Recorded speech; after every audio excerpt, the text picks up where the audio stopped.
Nards Pinto, nagdedemand na daw ng trade dito sa Ginebra Management dahil mukhang naiitsipwera na daw siya. Kasi puro superstar player na daw ang kinukuha ng team at parang wala na daw siyang balak bigyan ng playing time. At Maverick Ahamnisi, excited sa debut game niya kontra sa former team niyang Converge FiberXers. At may gusto nga daw siyang bawian dito na player. Sino kaya ito?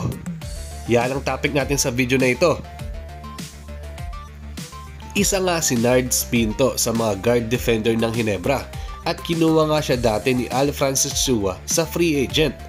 Malaki nga ang naging role niya dati nung mga panahong may dinadanas na injury si Tenorio dati at kailangan niya itong ipahinga. Isama na nga natin dyan si Stanley Pringle na isa sa mga inalalayan niya dahil nga ayun yung time na may injury nga ang dalawang key players dati ng Ginebra. Kaya naman napilitan niyang kuwaing si Pinto sa kalagitnaan ng season.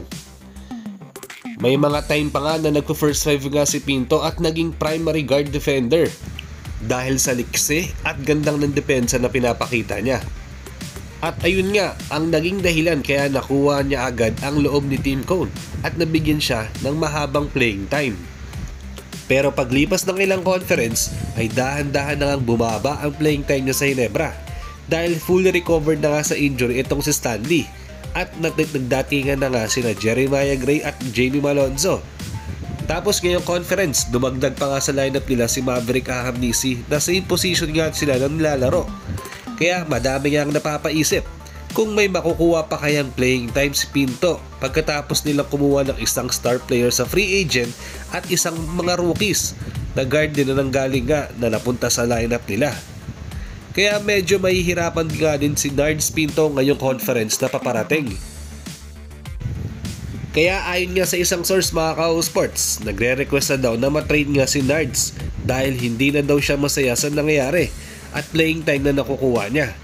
Parang nagiging panakip butas lang siya dati, tapos ngayon hindi na daw gagamitin. Kaya pa naman daw niya maglaro at wala siyang injury na iniinda. Meron din daw kasi siyang tampo dito kay Al Francis Chua dahil may pangako nga daw siyang sinabi sa kanya dati. Tapos hindi daw natutupad ngayon. Kaya nagre-request na nga siya na kung pwede ibalik na lang siya sa Meralco Bolts kung saan nga siya dati naglalaro. Medyo bad news nga ito sa mga Ginebra fans. Kasi isang defender ang mawawala sa kanila kung sakasakali. Sana nga maayos nila ito at maresolbahan agad. Sa pangalawang topic natin ay ang excited na si Maverick Ahamnisi sa debut game niya being Ginebra player. Tapos ang makakalaban pa niya ay ang former team niya na Converge FiberXers.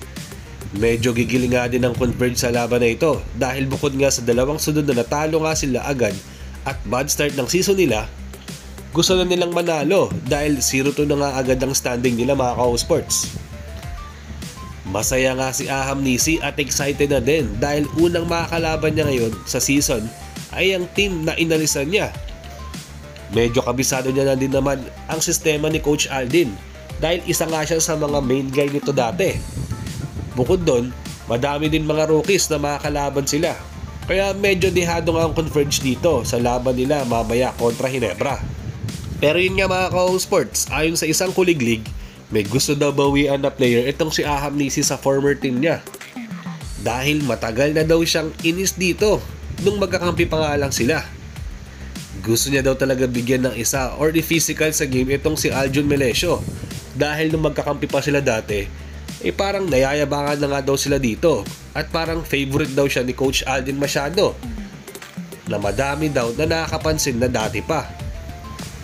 Kaya once nagkatapat nga daw ang dalawang yan, i-make sure daw ni Ahamnisi na bibigyan daw niya ito ng magandang laban, knowing na magbabantayan nga sila dahil nga dalawang guards yan eh. So malamang sila ang magbabantayan sa laban na ito. So parang magiging personalan nga ang mangyayari mga ka-sports. Pero yun nga, nililinaw ko lang, galing lang ito sa isang kuliglig.